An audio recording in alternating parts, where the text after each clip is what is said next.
At 4:30 a.m., Amelia Quinn woke to the sound of silence. Not the kind that soothes, but the kind that settles deep into your bones when life has demanded more from you than it ever should.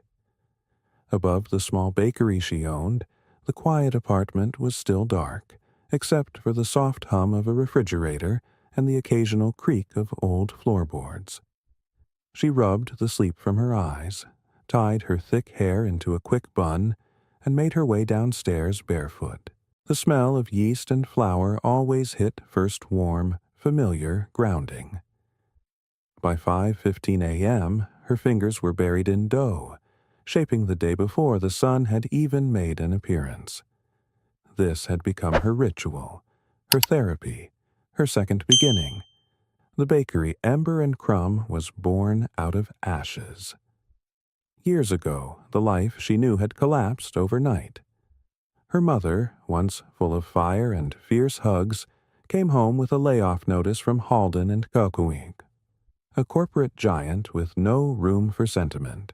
In months they'd lost everything: their home, her college fund, and a sense of safety she hadn't realized was fragile until it was gone. At 28, Amelia had carved a new life out of flour, sugar, and pure determination. It wasn't glamorous. It barely broke even some months. But it was hers, and that mattered. By 6:30, the front door jingled softly.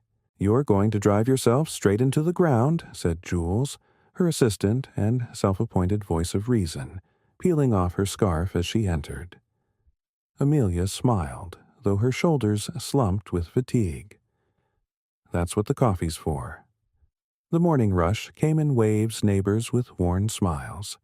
A crew of painters from across the street. A young mom bribing her toddler with a muffin. For a few hours, the world outside faded.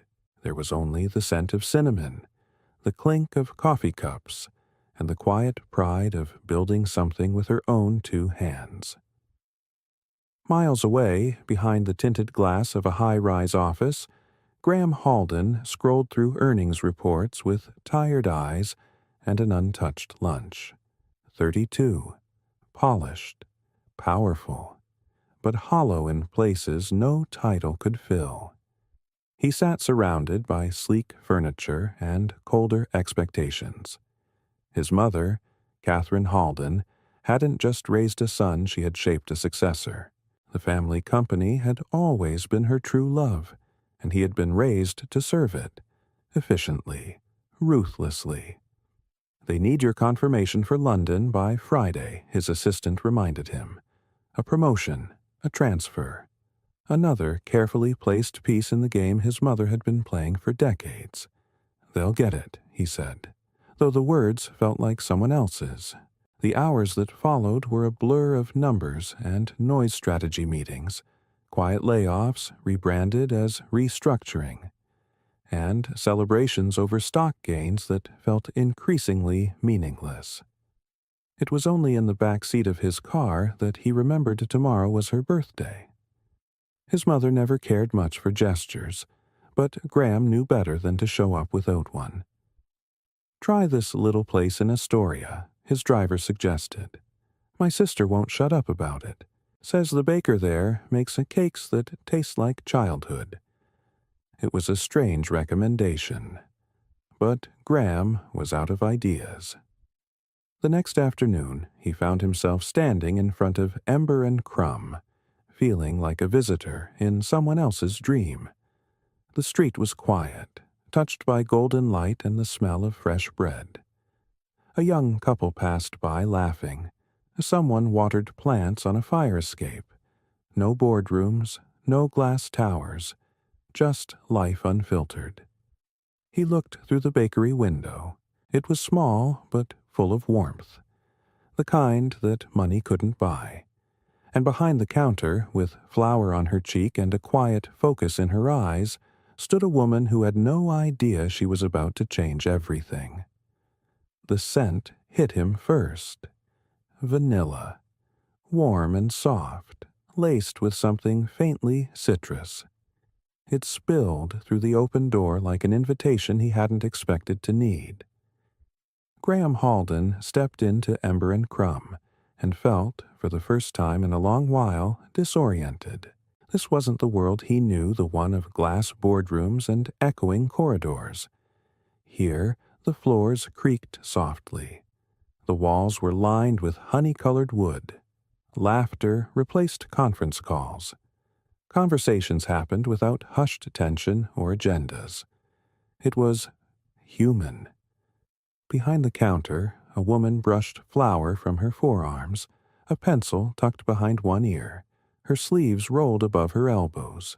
She glanced up at the sound of the bell, and something subtle shifted in the air like two people recognizing each other without knowing why.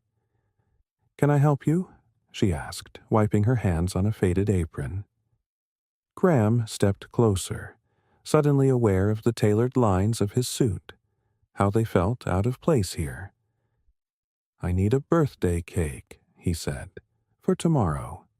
Her brow arched. "Bit last minute, isn't it?" He nodded. "I forgot." The admission felt unfamiliar, like he'd dropped a weapon in a battlefield. In his world, mistakes were hidden, not handed to strangers on a silver platter. She studied him for a beat, then said with a dry smile, "Must not be that important, then." "It's for my mother," he replied, almost defensively. "It's complicated." Something in his tone made Amelia's expression soften. She knew that weariness, the kind that settled behind the eyes. She saw it in the mirror some days. "Aren't they all?" she murmured. Then, after a moment's pause, "Let me see what I can do. What kind of cake are we talking?" Graham hesitated, and for the first time in a long time, Graham Halden, the man who made million-dollar decisions before his first coffee, had no idea how to answer a simple question. He returned the next afternoon, earlier than they'd agreed. The bakery stood quiet under a canopy of late sunlight, a pocket of calm in a city that rarely paused. Graham parked across the street and sat in his car for a moment longer than necessary, watching the front window as if it were a threshold to another life. Inside, Amelia was completely absorbed in her work. Her fingers moved with gentle precision, placing fresh berries on a cake with the kind of care that couldn't be taught. It was his mother's cake, and it was beautiful. She hadn't noticed him yet, and for a fleeting moment, Graham simply watched. No expectations, no facades, just her real, focused, and completely unaware of how rare that was in his world. "That looks incredible," he said finally. Amelia startled slightly, then offered a small smile. "You're early." There was no irritation in her voice, just a calm acknowledgement. She turned back to her cake, smoothing the edges of the frosting, just putting on the final touches. Graham watched her hands move, steady and confident. In his world, tasks like this were assigned outsourced, but here she was, doing it herself, owning it. "You take this seriously," he said. Amelia let out a soft laugh, the kind that filled up a space with ease. "I gave up a corporate job for this," she replied. "If I don't take it seriously, what was the point?" Graham blinked. That wasn't what he'd expected. "You left the corporate world?" She looked at him for a second, measuring him, then nodded. "It wasn't for me. The paychecks were big.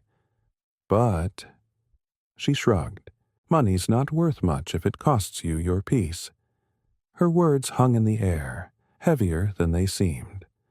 Graham thought about his own life, the endless deadlines, the weight of carrying a name he hadn't chosen, the victories that felt like boxes checked rather than battles won.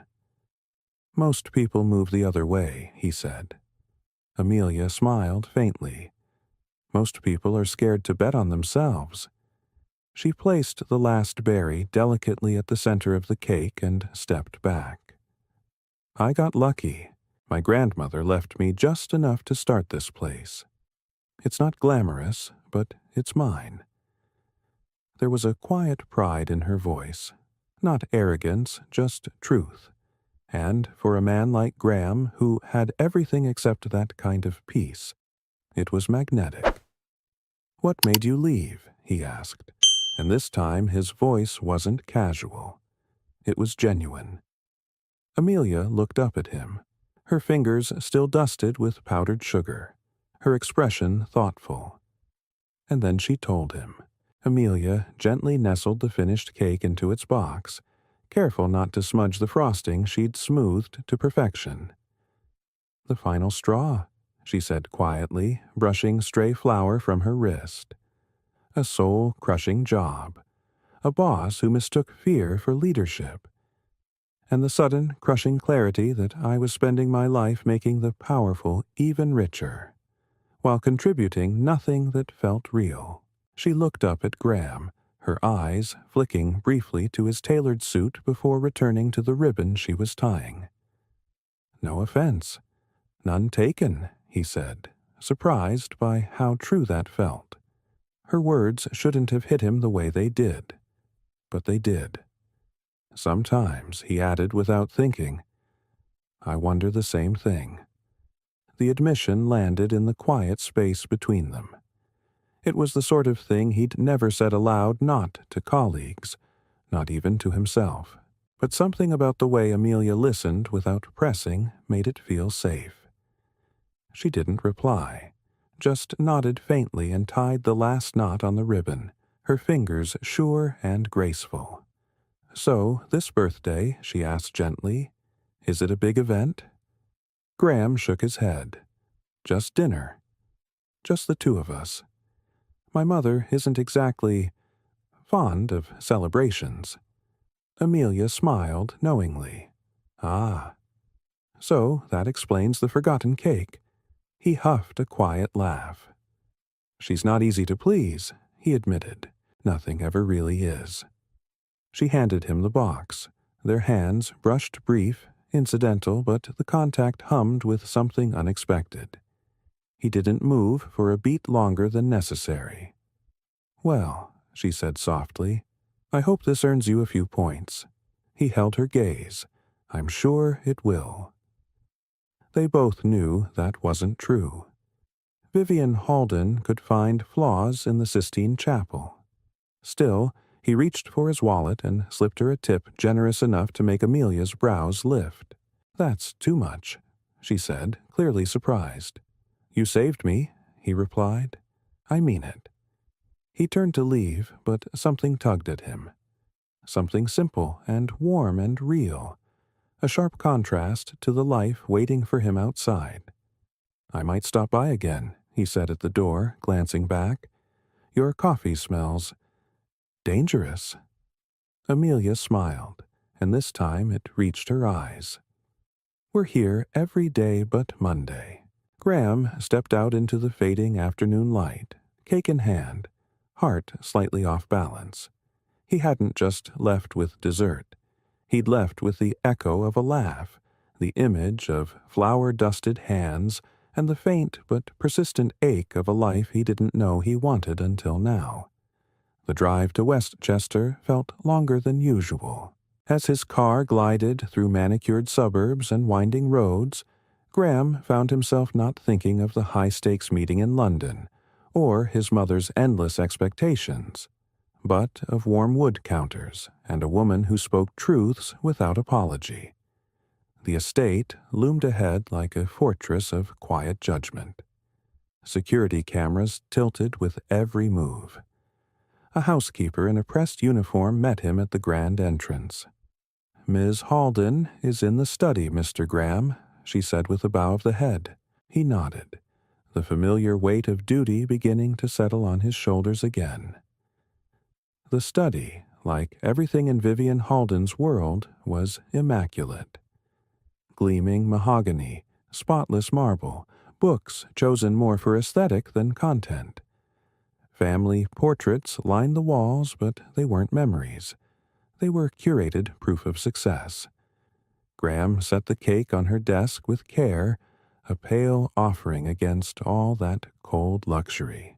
"You're 3 minutes late," Vivian said, still bent over a folder thick with reports.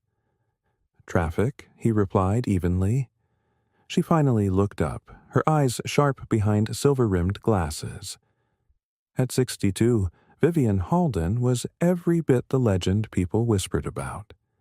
Perfect hair, faultless clothes, and a voice that could shatter glass when necessary.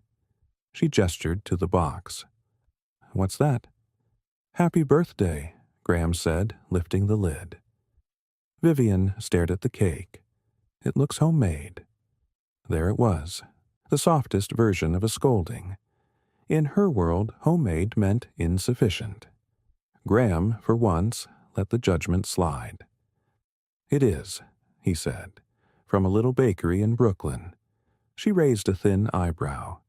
"Brooklyn," she repeated, as if tasting something foreign on her tongue. Vivian Halden said the name of the borough as if it were an accusation, not a location. "Brooklyn," she repeated again, lips barely parting. How charming. They moved into the formal dining room, where everything from the floral centerpiece to the linen napkins, folded like origami, screamed of curated perfection.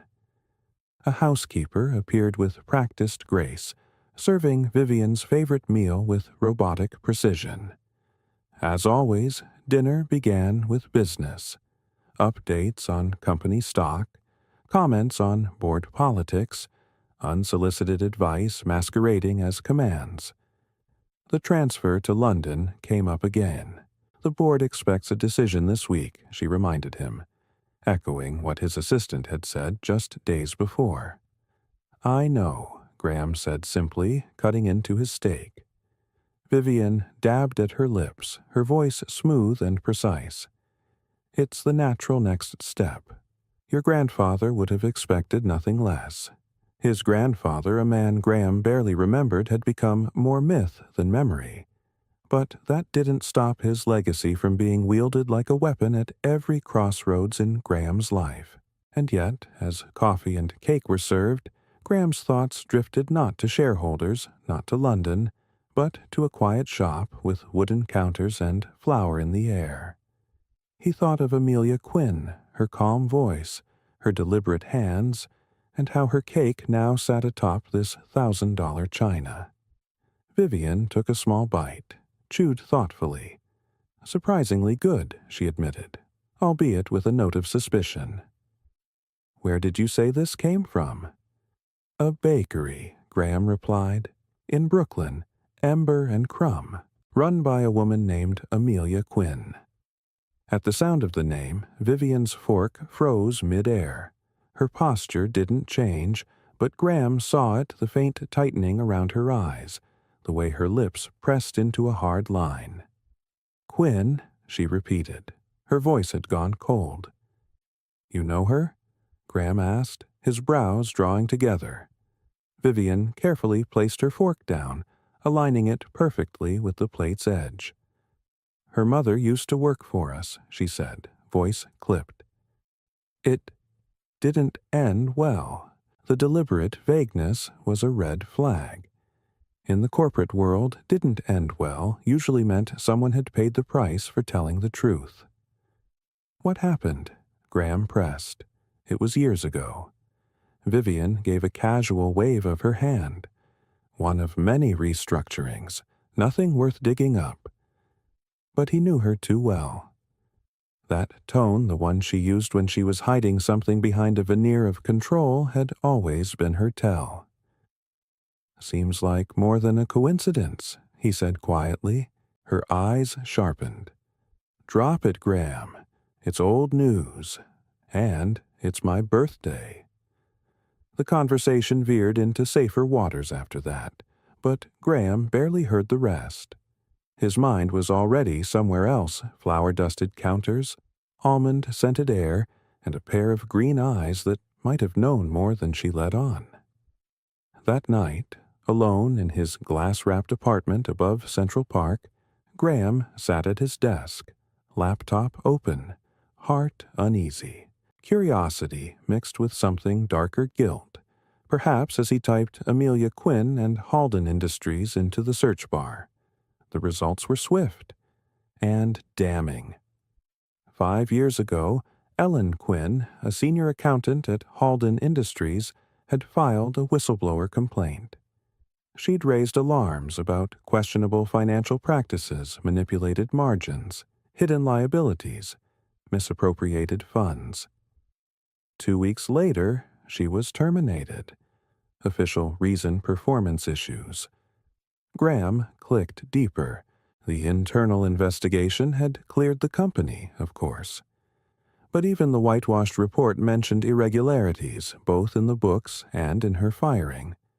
A smaller local news outlet had covered the human toll. Ellen Quinn, already under immense stress, suffered a minor stroke not long after losing her job. Medical bills piled up. The family lost their home. She never fully recovered. Her daughter, Amelia, abandoned a rising career in marketing to become her caregiver. She used her grandmother's recipes to start a bakery, with nothing but a small inheritance and sheer will. Graham stared at the screen, throat dry. So that was the restructuring. It wasn't a footnote in a quarterly report. It was a life, gutted by retaliation. He closed the laptop slowly, the room suddenly colder than it had been moments before.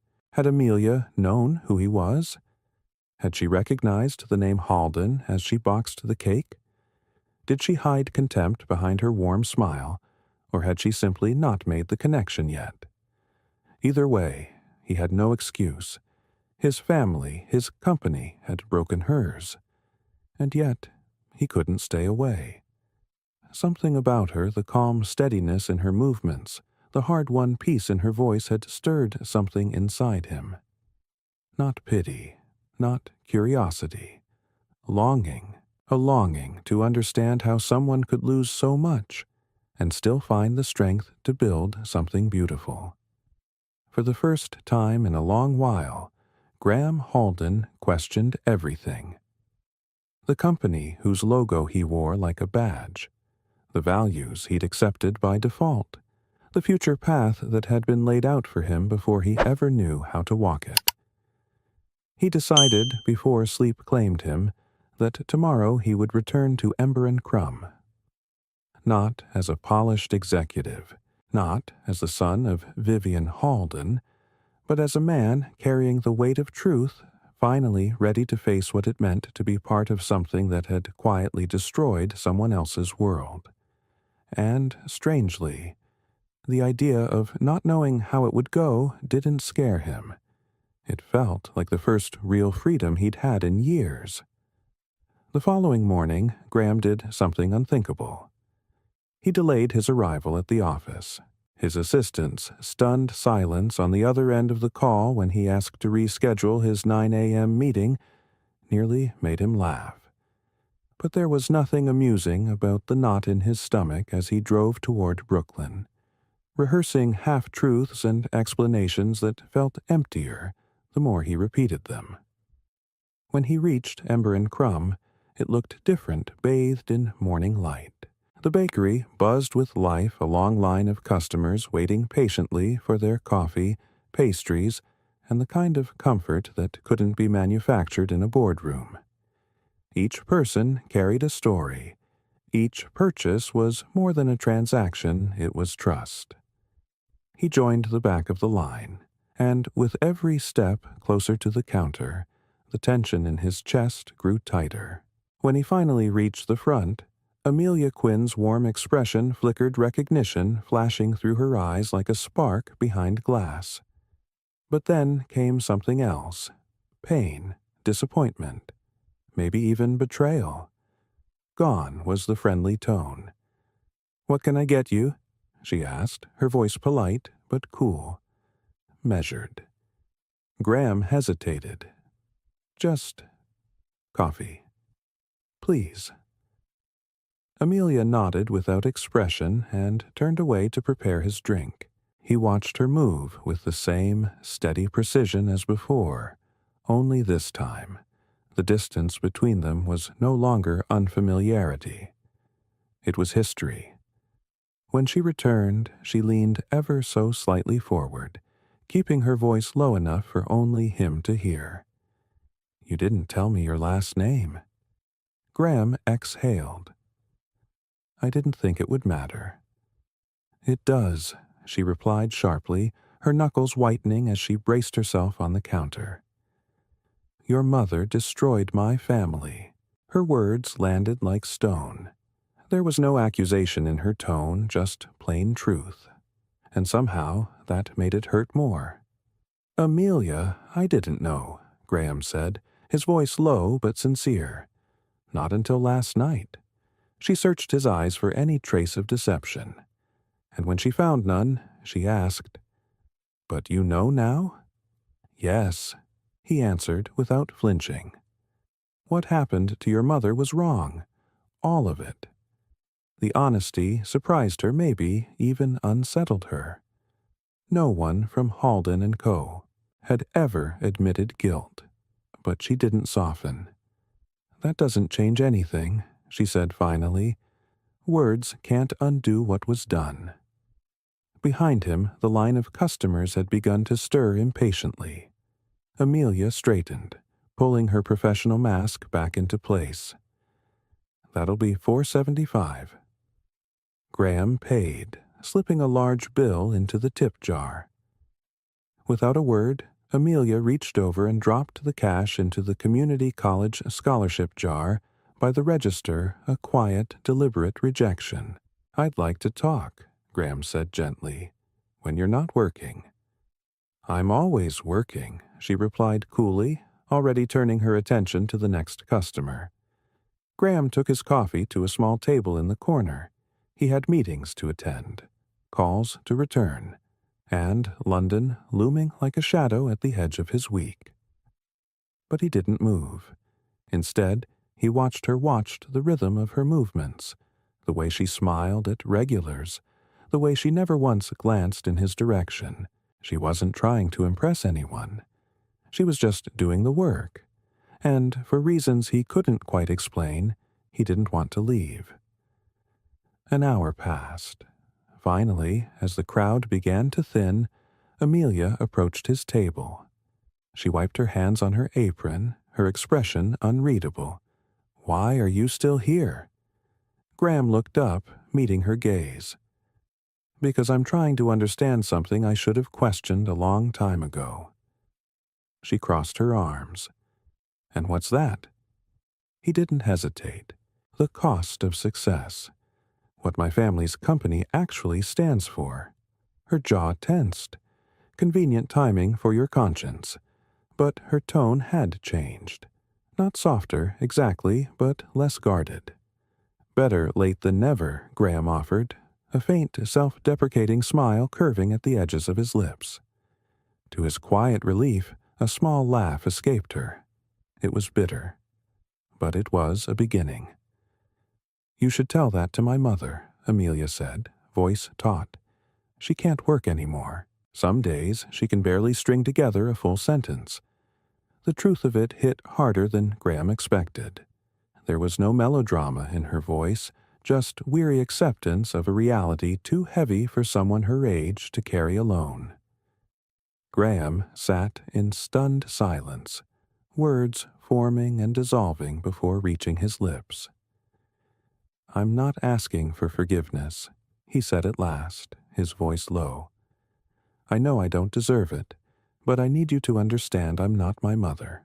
Amelia gave a sharp, bitter laugh. Not unkind, but painfully clear. "You benefit from everything she's done. You still work for her company. You're about to take over European operations at Halden and Co. You may not carry her last name in your attitude, but your paychecks do." Each word landed with surgical precision, slicing through his carefully layered self-perceptions. And the worst part? She wasn't wrong. Maybe I have been, he admitted quietly, but people can change. Do they? Amelia challenged. Or do they just say that when they finally have to face what they've allowed to happen? Before he could find a reply, the door chime rang behind them. Customers. And just like that, the conversation was over. Amelia straightened, slipping on her professional demeanor as easily as an apron, turning from him with practiced ease. "There's no this, Graham," she said without looking back. "There's you feeling guilty. And me trying to keep a small business alive." She returned to the counter with grace, leaving him alone at the table with a cup of coffee he could no longer taste and a truth he couldn't unhear. He had come here seeking redemption. Instead, he found the brutal clarity that redemption wasn't hers to give. If he truly wanted to be different from Vivian Halden, he'd have to show it, not to win a woman's forgiveness, but because it was right. As he left Ember and Crumb, Graham sank into his car, his chest hollow. His phone lit up with 17 missed calls and 29 unread emails, each one tethered to a future that no longer felt like his. For the first time since stepping into the corporate world, Graham considered something unthinkable. What if he said no? His office felt foreign when he finally returned. Too cold, too perfect, too hollow. His assistant rushed in with a flurry of rescheduled meetings and quiet disapproval, as though his absence had been a catastrophe. "The London office is expecting your confirmation call in 20 minutes, she said, her voice tight. "And your mother's called 3 times. Graham gave a small nod, but his thoughts remained miles away in a bakery filled with light, laughter, and a woman who didn't sugarcoat pain. He sat behind his desk, back straight, jaw tight, while his fingers hovered over the keyboard. "Send the London proposal to my private email," he said finally, "and let my mother know I'll call her later, this evening." The assistant hesitated, then nodded and backed out of the office. Graham opened the London file. It was everything he'd worked for: prestige, power, a seat at the global table. 6 months ago, he would have signed without reading the fine print. Now, all he could see in the margins was everything he'd be giving up. Everything he might never question again. His phone buzzed. A text from his mother. "The board expects confirmation today. Don't disappoint. Don't disappoint." Those 2 words had shaped him since childhood. They had dictated his schools, his friends, his clothes, even his smile. Graham closed his eyes and heard Amelia again. "You are exactly your mother." Was she right? Had he simply become another version of a woman who saw people as tools and truth as a liability? The call with London went exactly as expected, polished, pleasant, and painfully routine. He said the right things, offered the right reassurances, promised the right timelines. But when they pressed for final confirmation, Graham didn't say yes. He said, "We'll finalize by Friday." Then he ended the call, and did something he'd never done before. He stood at his office window, looking not at the city skyline, but past it, toward a different life, one that wasn't handed to him, one he would have to fight for. He didn't go home. Instead, Graham Halden drove north away from the skyline, away from his office, away from everything polished and prepared, toward the place he'd avoided for years, his mother's estate. Vivian was visibly caught off guard by his sudden arrival, but she recovered quickly, as always. The London board was impressed, she said smoothly, ushering him into the study. They'd expect nothing less from a Halden.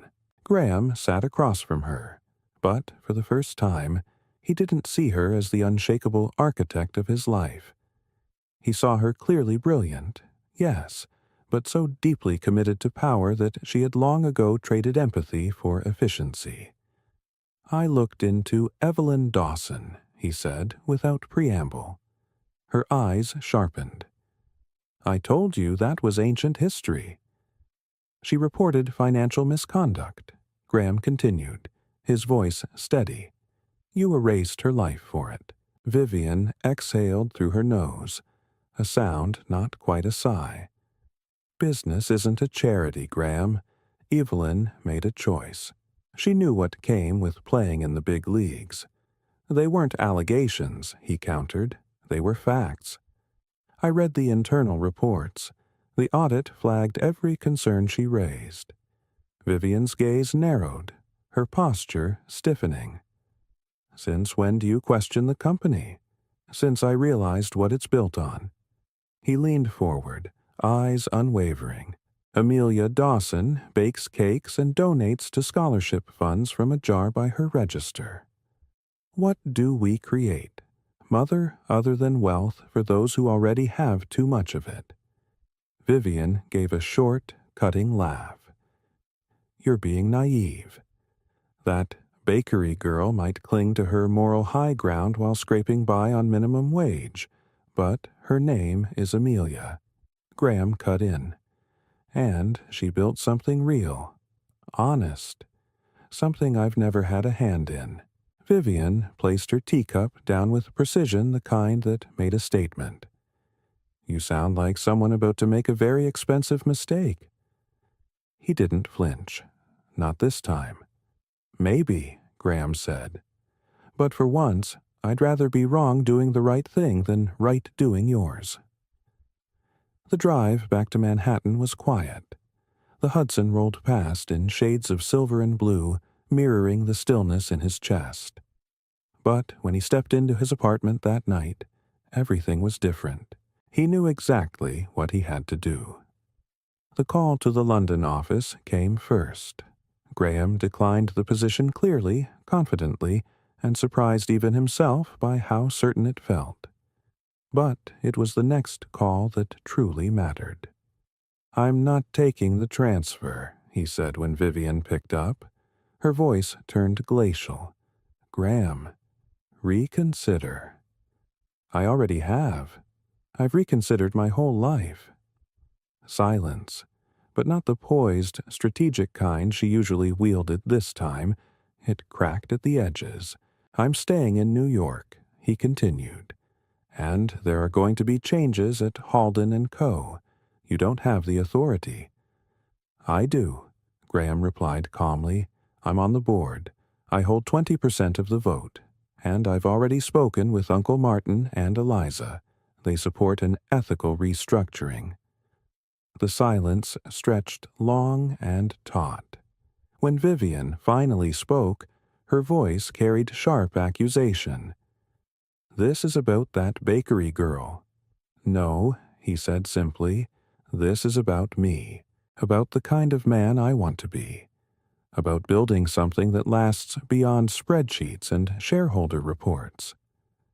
After the call ended, Graham stood by the window, staring out over the restless city.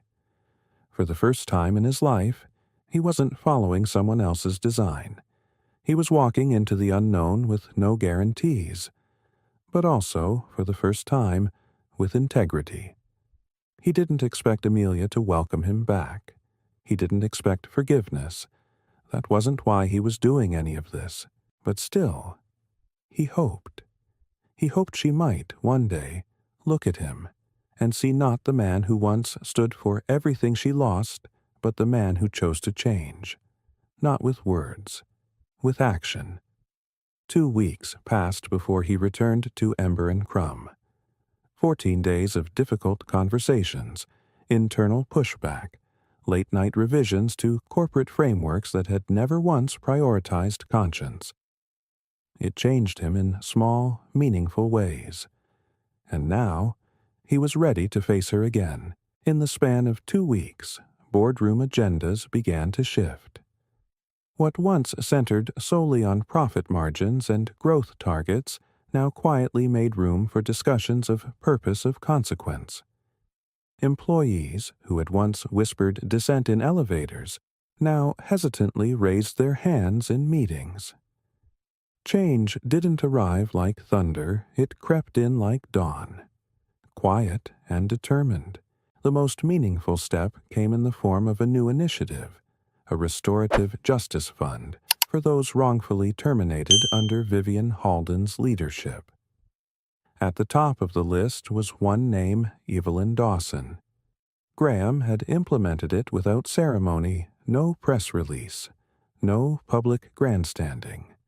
Some actions, he believed, deserved to speak softly and carry their own weight. He returned to Ember and Crumb on a quiet midweek morning, dressed plainly in jeans and a navy sweater. No tailored suit, no polished shoes. He wanted to be seen not as the heir to an empire, but as a man trying to rebuild from the ground up. The bell above the door chimed as he stepped inside. The bakery felt warmer than he remembered. The lull between breakfast and lunch gave it a hush that felt strangely reverent. Behind the counter, Amelia was arranging fresh pastries in the display case. She looked up. Surprise flickered across her features, followed by guarded composure. "You came back," she said, standing straighter. "I did," Graham replied, approaching the counter slowly. Her eyes scanned him, no blazer, no silk tie, no watch that whispered status. Just Graham. And that seemed to unsettle her more than the suits ever had. "No suit today?" she asked. "Day off," he said, even though it was Tuesday. A pause hung in the air, heavy with things unsaid. "What can I get you?" Amelia asked, her voice clipped and professional. Graham hesitated. "Coffee, and maybe a few minutes of your time." She gave a long, unreadable look, then nodded. "Take a seat. I'll bring it over." He sat by the window, watching the city move at its own rhythm. People passed outside, heading to jobs, errands, lives that didn't revolve around shareholder meetings and generational legacies. There was something grounding in their simplicity.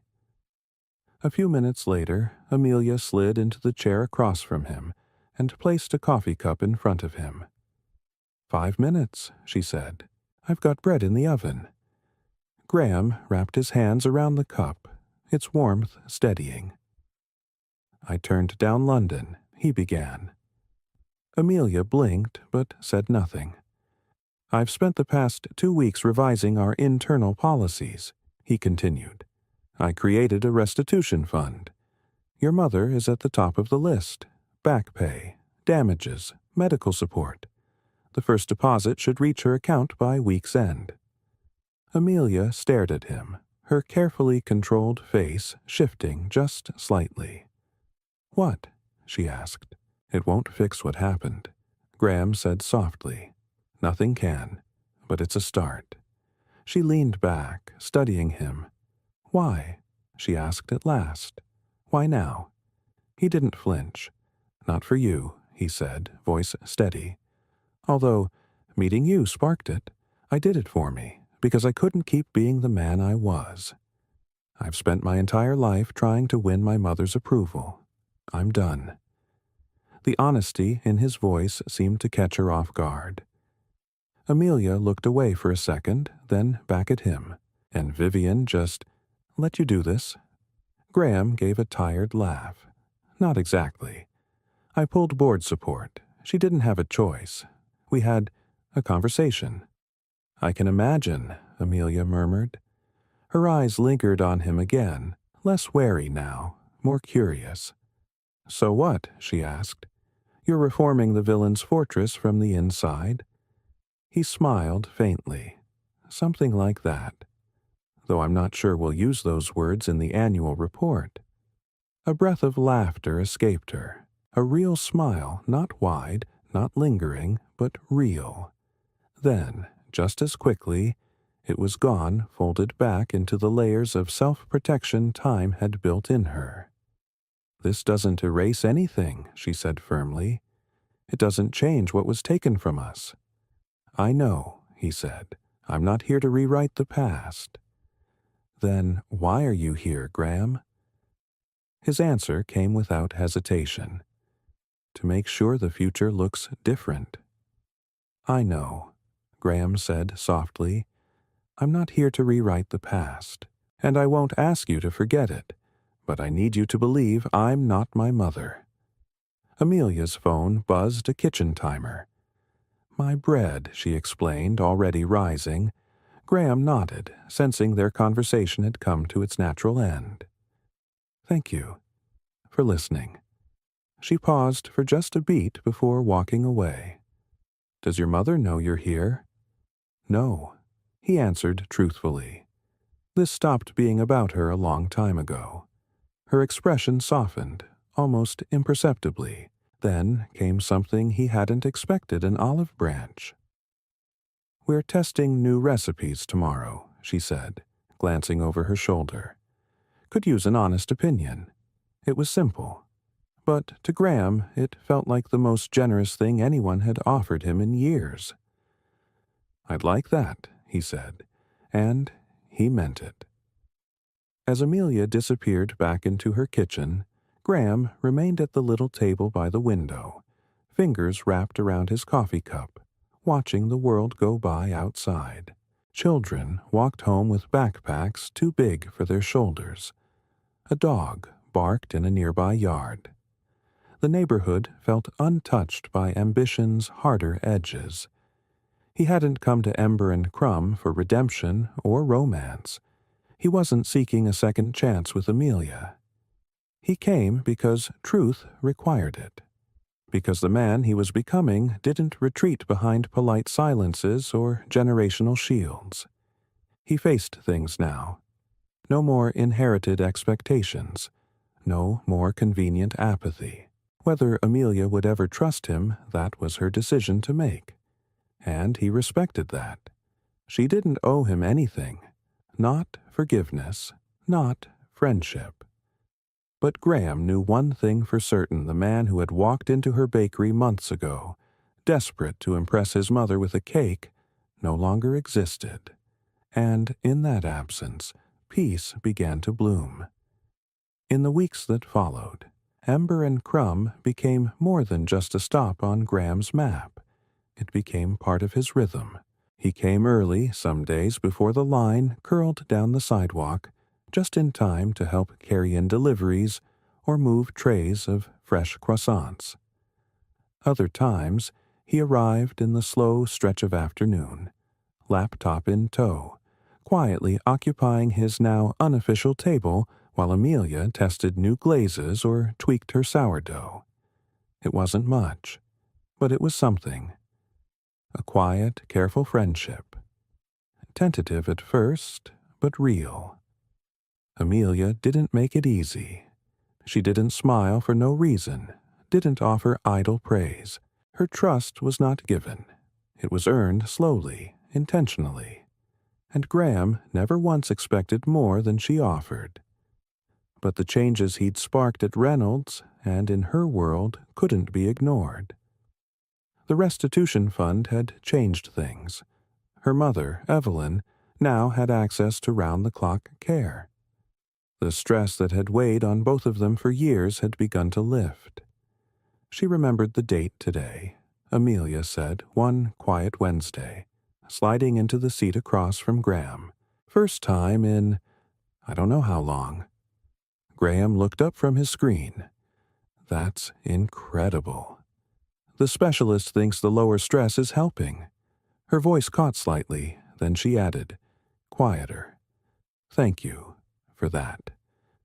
It was the first time she'd directly acknowledged what he'd done, and he didn't smile. He just nodded, deeply aware of the weight behind her words. Meanwhile, at Halden and Kakung, change hadn't come without resistance.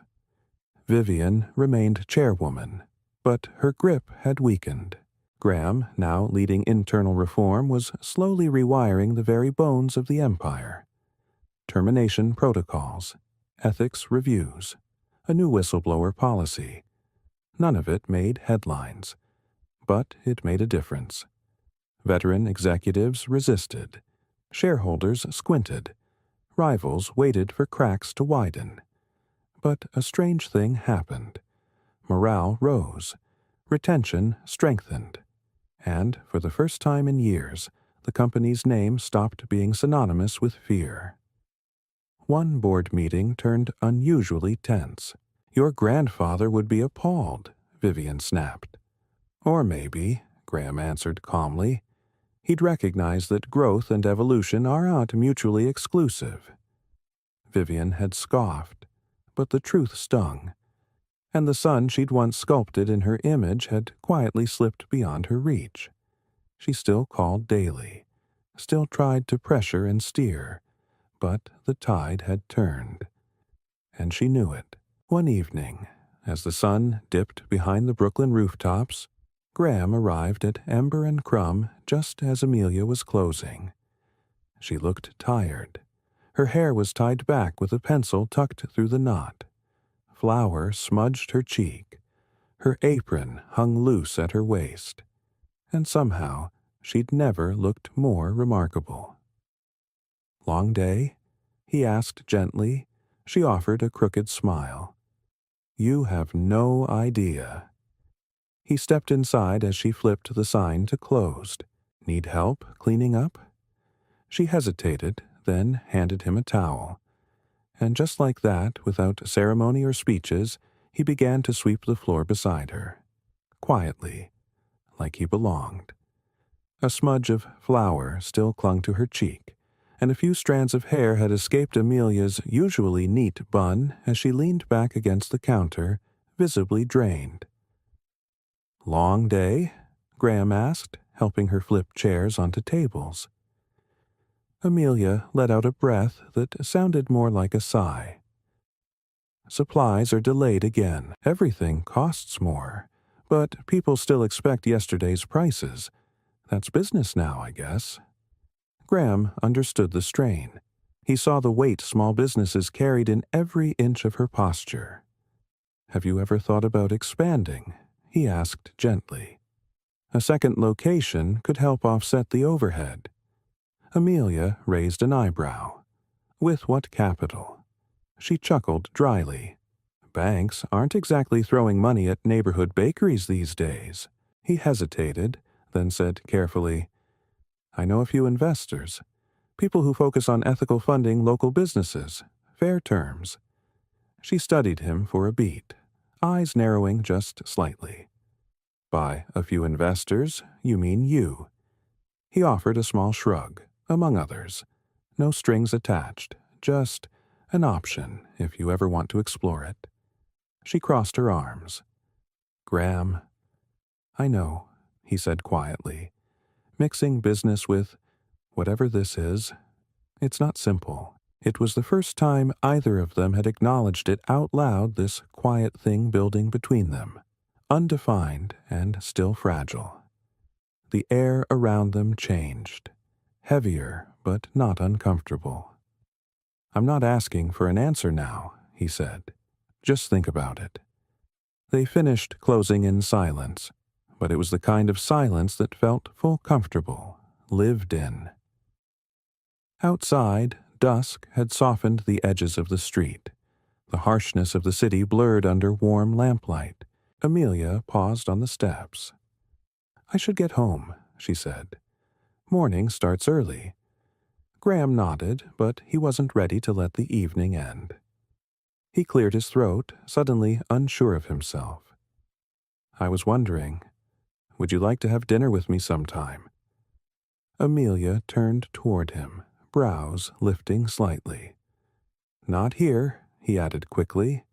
"Not at the bakery, not about funding or family or anything complicated. Just us, trying to figure things out." Her gaze lingered on him, unreadable in the dim light. The silence stretched long enough for him to begin bracing for a gentle no. But then, finally, "Okay," she said, a faint smile tugging at her lips, but somewhere normal. "No restaurants with menus that don't list prices." He laughed, relief rushing through him. "Deal." They exchanged numbers despite the months they'd known each other. This felt like something entirely new, like starting over, deliberately, quietly, honestly. That night, as Graham drove home, he thought about how much had shifted in his world since the day he walked into Ember and Crumb looking for a last-minute cake. His world had once ended at boardrooms, quarterly reports, and high-stakes strategy. Now it had grown to include sunrise deliveries, the smell of cinnamon, and a woman whose honesty could disarm a lifetime of performance. When he reached his apartment, his phone rang Vivian, as always. "The London office is floundering," she said by way of greeting. "They need someone steady at the helm." Once, Graham would have reshuffled his entire life to step in. Now, he simply replied, "Then they'll need to find that person." A beat of silence. "This is about that baker, isn't it?" "This is about me," he answered, "making my own choices for once." He ended the call before she could reply. Crossing to the window, Graham looked out over the city toward the distant glow of Brooklyn. The road ahead remained uncertain. Amelia still carried scars he couldn't erase. His own past still shadowed his steps, but for the first time, he wasn't walking someone else's path. He was building his own. 5 months later, Graham and Amelia sat on a weathered park bench in Prospect Park, hands wrapped around takeaway coffee cups. Early spring still clung to the air, and joggers passed in determined silence. Their relationship had grown like everything at Ember and Crumb with care. No grand gestures, no whirlwind romance, just small moments, shared silences, earnest questions, trust built brick by brick. "My mom asked about you," Amelia said, breaking the quiet. Graham smiled softly, eyes still on the winding path ahead. "Yeah?" "You know," Amelia said, breaking the comfortable quiet between them. "Mom asked about you yesterday." Graham glanced at her, a smile playing on his lips. "Oh, yeah. She wanted to know when you're coming for dinner again." The warmth in his chest surprised him every time her mother's name came up. Evelyn Quinn's recovery, though slow and incomplete, had brought unexpected moments of joy. Their first meeting had been tense, rightfully so, but over time, Evelyn's sharpness returned in glimmers. With it came a kind of grace Graham hadn't dared hope for. "I'd love to," he said, meaning it. "Maybe next weekend?" Amelia nodded and leaned subtly against his shoulder. Their closeness had been built over months. Every touch intentional, every shared silence a brick in something sturdier than he'd ever known. This wasn't a love made of whirlwind confessions, it was a slow, steady burn, full of patience and choice.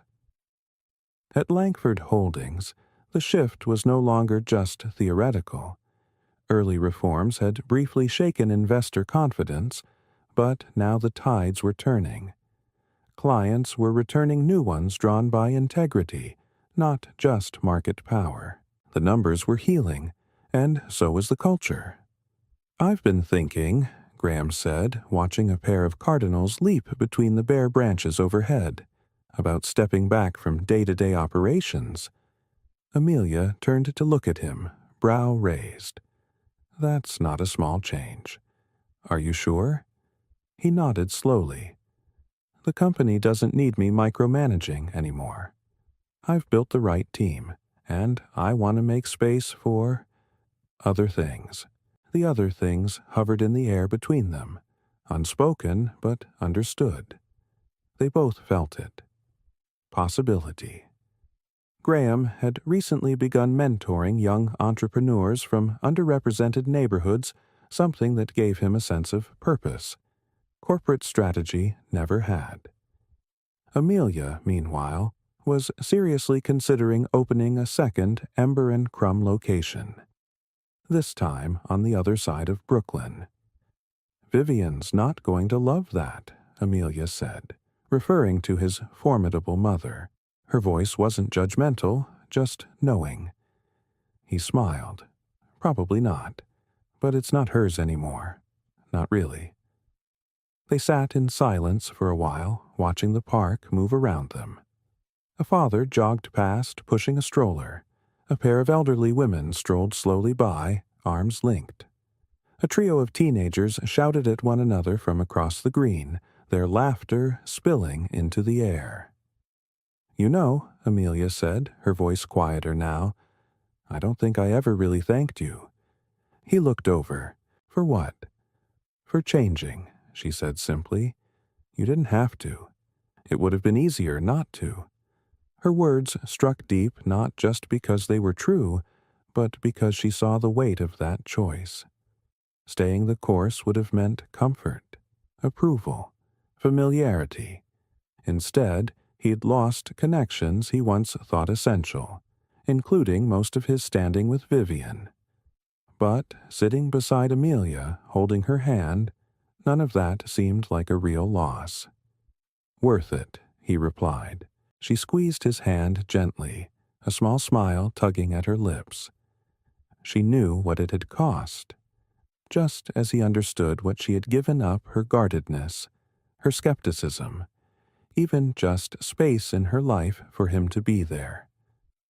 They walked slowly back toward her apartment above the bakery, their conversation drifting toward weekend errands and tomorrow's prep list.